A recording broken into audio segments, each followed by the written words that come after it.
Naka-file na rin kahapon. Ah, naka-file na rin kahapon? Oo, file po yun. Okay. Naka-file na rin kahapon.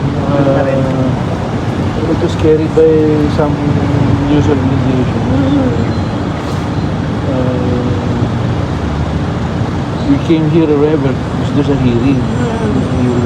Yung si Mr. Ang and his 3 children and son-in-law were able to file their count affidavits yesterday. Mr. Ang, as you know, filed his counter affidavit last Friday. So, hindi na rin po pupunta ngayon? Yung mga bata at saka si Mr. Ang hindi na rin pupunta ngayon. We're expecting a big crowd here today, however. We're about 60. We're expecting about 60 respondents to be filing their counter affidavits today, and then we're expecting also, as was agendaed by the panel, and I understand they'll be conducting clarificatory questions today. Sir, will we know ano yung naging content, naging depensa naman ng mga anak ni Ato sa counter? Wala talaga kasing basihan yung akusasyon sa kanila. No? They were being accused of being certain places which they were not.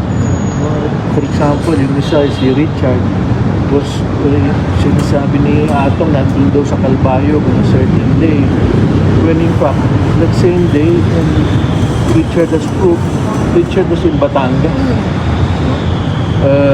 May sinasabi din si Atong na yung isang anak daw nandun sa opisina at siyang nag-aabot ng pera kay Atong, kay Dondon.